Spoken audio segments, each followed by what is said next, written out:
Bonjour à tous, c'est bien sur ma chaîne YouTube. Alors aujourd'hui nous allons faire la suite de notre précédente vidéo sur le pomelo chinois et cette fois-ci nous allons parler d'une recette avec du zeste de pomelo, donc cette partie blanche et pas à l'extérieur, donc le zeste, mais bien le zeste de pomelo chinois. Et vous allez voir, c'est super délicieux, mais ça demande un peu de préparation.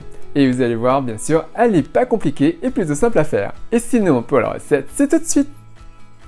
Pour cette recette, vous aurez besoin d'un pomelo chinois, de 400 g de sucre candi et de 250 ml d'eau. Donc tout d'abord, voici un gros pomelo chinois. Ce qu'on va faire, c'est qu'on va récupérer le zeste, donc la partie blanche entre la peau et la chair. Donc, on va se munir d'un économe et on va retirer la partie extérieure. Ça s'épluche relativement facilement. Et voilà, notre pomelo est presque bien épluché. On va maintenant entailler en sections pour pouvoir retirer facilement cette partie blanche sans trop l'abîmer. Donc on prend un couteau, on entaille et on fait le tour. Dans la précédente vidéo, j'ai entaillé en 4 sections, mais ici je vais le faire en 6. Il n'y a pas de nombre de coupes en particulier. Voilà.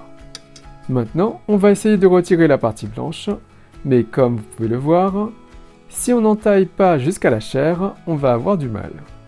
Donc, on incise de nouveau, on incise bien, et on entaille vraiment jusqu'à la chair du pomelo.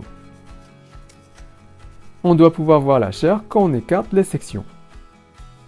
Donc, je refais ça comme il faut. Donc voilà. Et maintenant, quand j'écarte les sections, je vois bien la chair en dessous. On a donc entaillé sur toute l'épaisseur de la partie blanche. Donc à ce moment-là, on va pouvoir retirer les sections à la main très facilement, en suivant le pourtour de la chair quand on retire. Voilà ce qu'on obtient. Cette partie blanche et épaisse et spongieuse. C'est ce qu'il nous faut. Autre façon de faire, c'est d'utiliser une cuillère à soupe, qu'on va insérer entre la partie blanche et la chair. Comme la cuillère est courbée et que les sections sont petites, on va pouvoir aller jusqu'au bout de la section. Et ça se retire facilement. Donc voilà, on retire tout. Donc concernant la chair, celui-ci est rose, mais il y en a aussi des jaunes. C'est sucré et pas amer. Celui-là, on l'utilisera pour une autre vidéo. Et pour la partie blanche, on va pouvoir peaufiner et retirer les imperfections à l'aide d'un couteau. Par exemple ici, qui était au niveau de la base du pomelo. Voilà. Et on va séparer également ces deux sections. Donc voilà ce qu'on recherche, c'est mou et spongieux, c'est épais et c'est parfait pour notre recette. Maintenant, on va détailler toutes nos sections de zeste en morceaux. Moi je le fais en carré, mais vous pouvez tout à fait faire des bandes par exemple. Alors attention, ça sera l'aspect final de ce que vous aurez. Vous pouvez aussi faire des allumettes épaisses, c'est vous qui voyez. Et voilà le résultat. Ça ressemble beaucoup à des mini-éponges, non? Maintenant, pour la deuxième étape, on va les nettoyer. On va les rincer déjà une fois à l'eau claire.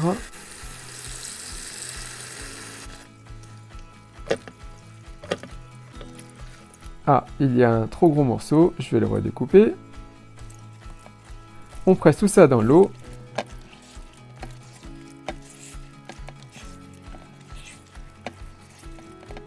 Et vous voyez, l'eau est trouble. On continue encore un peu, et là, on déverse dans une passoire. Et voilà. Mais ce n'est pas fini. On va maintenant les blanchir dans une grosse casserole remplie d'eau. Donc on met tout ça dedans. On recouvre, et on porte le feu à feu fort. Dès que ça bout, on les plonge dans l'eau bouillante à l'aide d'une spatule par exemple et on va les bouillir juste rapidement. Et on va commencer à partir de maintenant à enlever l'amertume du zeste. Au bout de quelques minutes, 3 minutes ou 4 minutes environ, on va les retirer et les passer à l'eau froide. Donc pour ma part, je fais couler l'eau froide dans une passoire et je dépose mes morceaux dedans. On peut aussi déverser le tout dans la passoire ou juste les transvaser dans un saladier d'eau froide. Vous faites comme vous voulez. Ce qui compte ici, c'est de les passer à l'eau froide. juste pour les refroidir, pour pouvoir les manipuler sans se brûler. Je malaxe un peu pour refroidir tous mes blocs.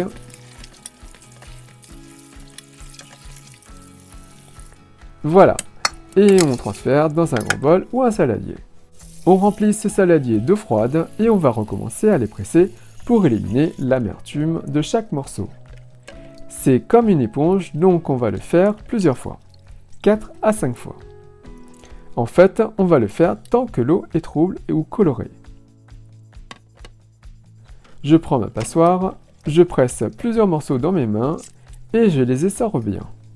Donc, on essore bien, on presse, voilà, et vous voyez, l'eau est trouble. On jette ça. Et on recommence jusqu'à ce que l'eau soit claire. J'ai pas dit limpide, mais clair. Ne passez pas non plus 1 heure à le faire. Normalement, 4 ou 5 lavages suffisent. Voilà pour mon dernier essorage.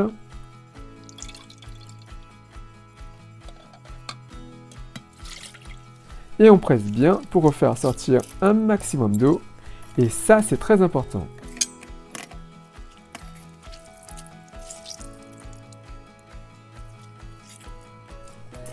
Et on peut les séparer aussi à cette étape.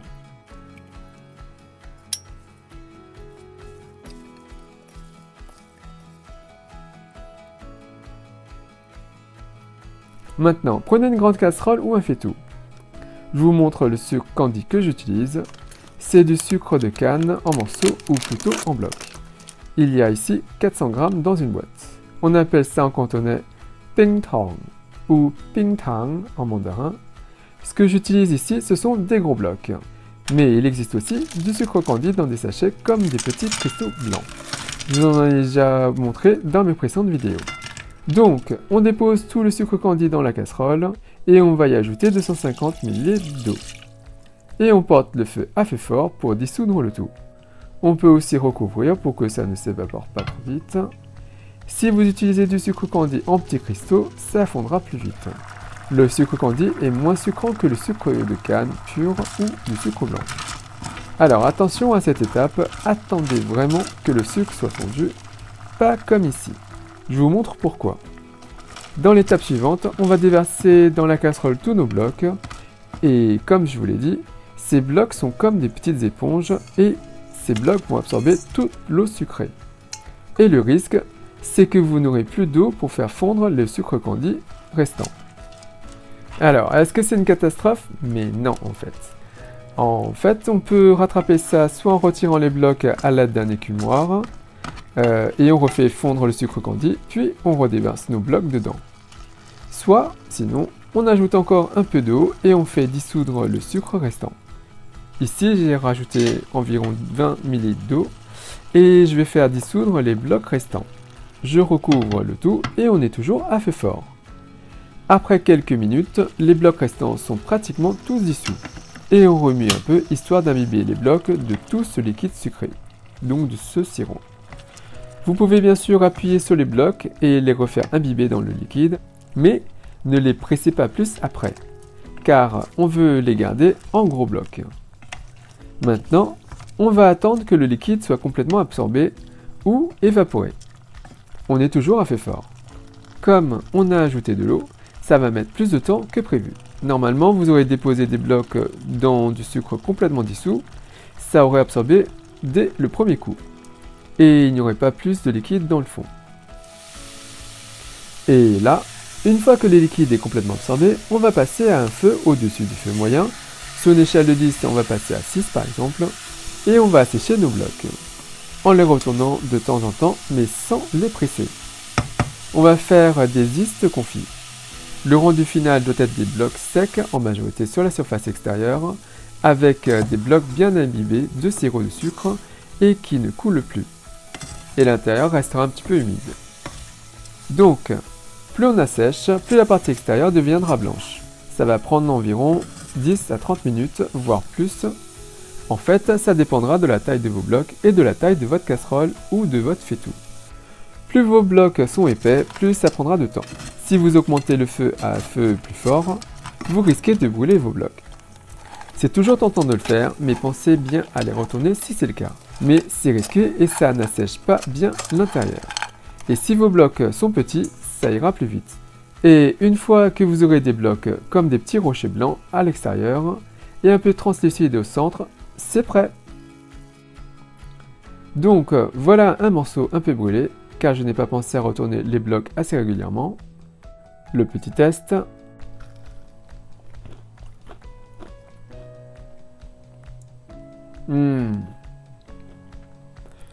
Dur à l'extérieur et mou à l'intérieur.